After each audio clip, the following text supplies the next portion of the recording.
Good morning on this dark and dreary day in New York City.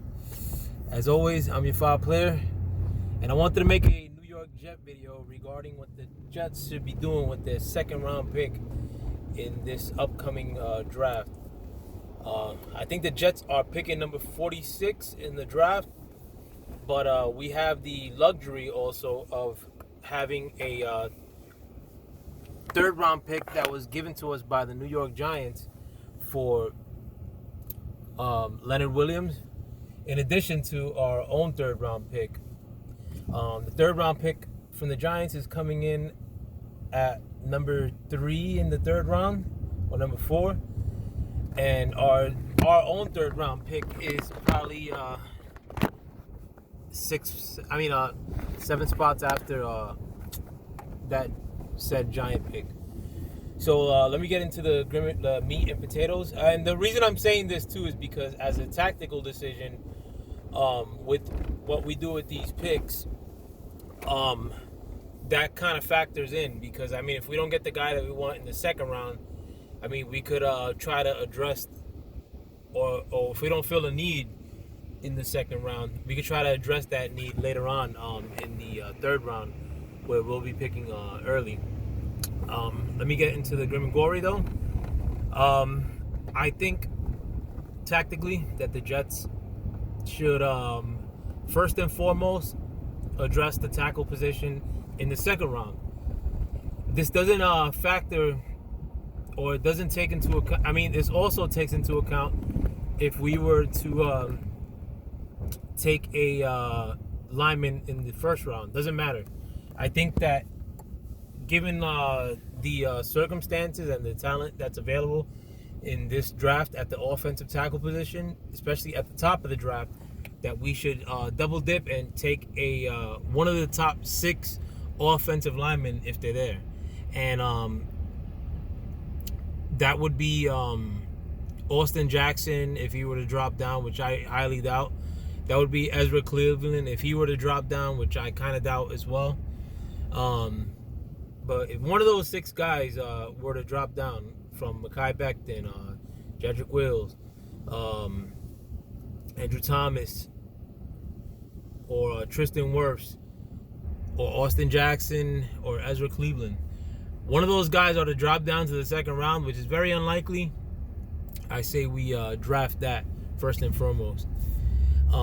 Second need is, or the second pick, or the second need that I would address would be a shifty receiver, small shifty receiver. And I'll explain this in a second. Unless there was a really, really dynamo receiver that drops to us in the second round of one of these big guys, and that would be like Denzel Mims if he were to drop like to the second round, which is somewhat possibility.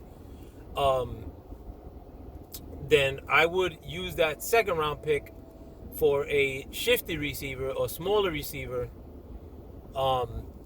if one of the good ones were to drop to us. KJ Hamler is a good prospect of that ilk. I think Laviska Shenault is not. Laviska Shenault, he's not a burner like people say. He's not like a middle of the field guy. Like I think he's more of a jack of all trades, which KJ Hamler is also a jack of all trades receiver. He could run the ball, and he could in addition to his receiving acumen. But I think somebody in the vein of like Jalen Reagor or KJ Hamler, somewhat. One of those guys are to drop to the second round. You got to be all over that.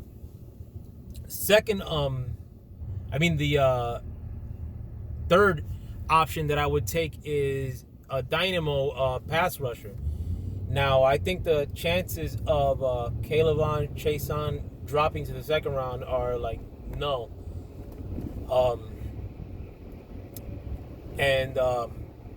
But I could see in some scenarios a Yetur Gross-Matos, maybe very, very, very, like a very small chance of him dropping, but Yetur Gross-Matos, taking somebody like him Um, Maybe a Zach Braun. I'm not like crazy about him like other people are.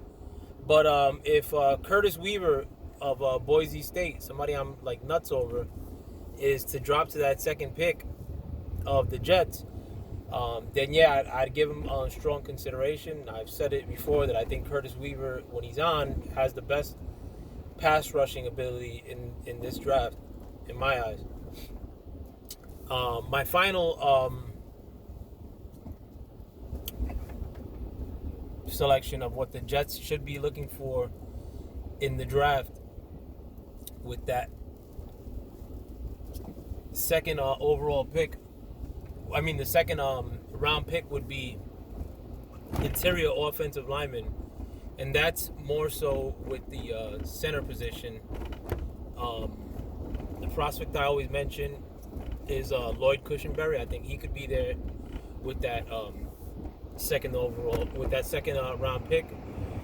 In spite of the free agency addressing of the center position, this over the past couple months, I would still take a dynamic center like Cushenberry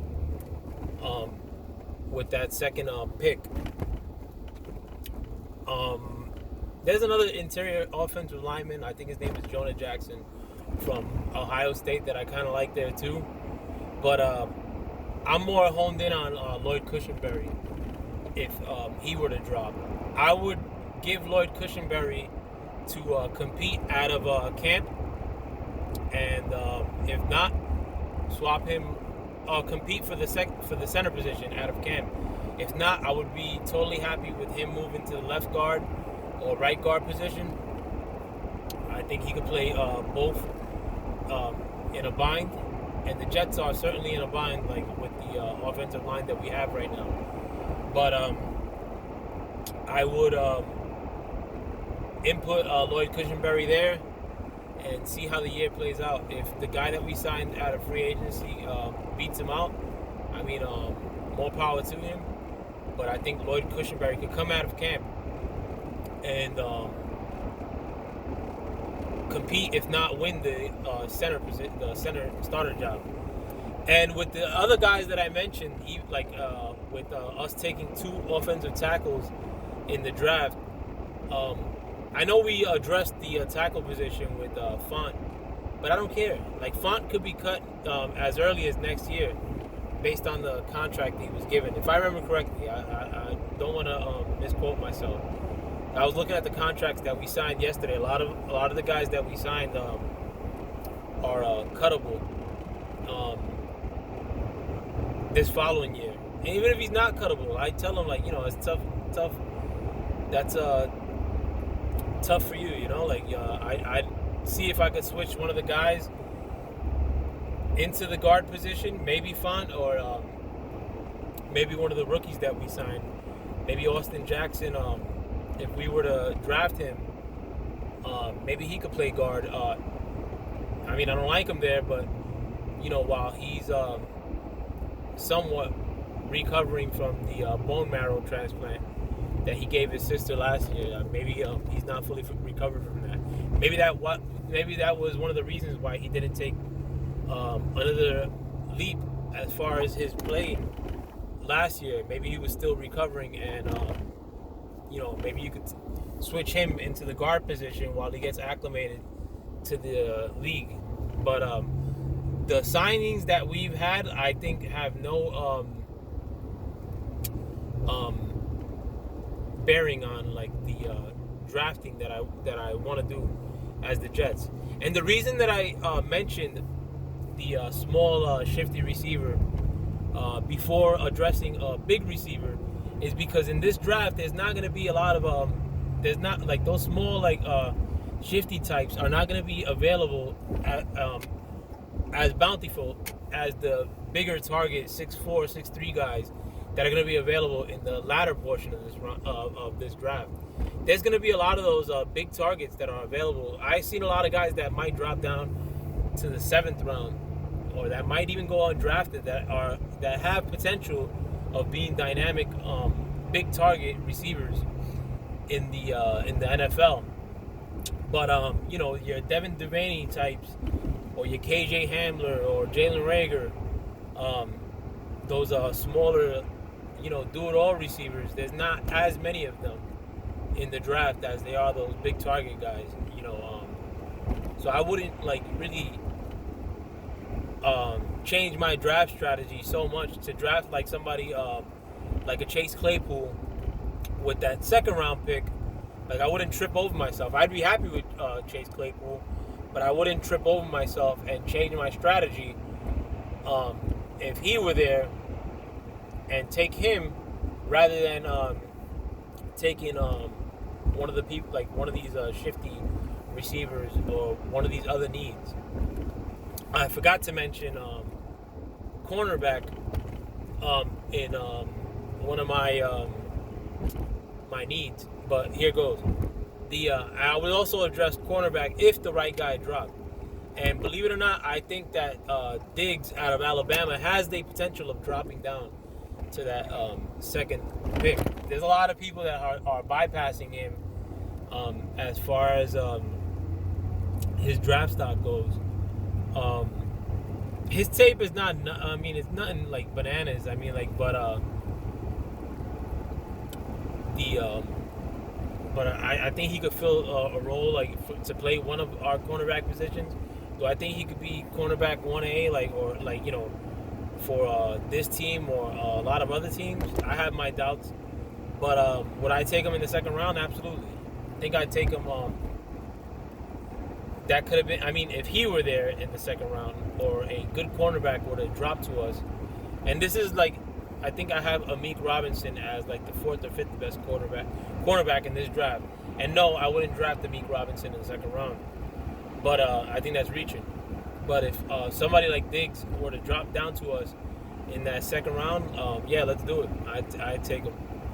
You know, I think a lot of other guys are going to get considered before he does, based on I don't know what. Because I mean, I really think that Stephon Diggs is probably the second best cornerback in this draft, but his stock is dropping for some reason. So yeah, I would definitely take him with the second round pick for the Jets. Let me know what you guys think. With that, I'm out. I hope you guys enjoy the rest of your weekend, staying at home, and have a wonderful week following that. Peace.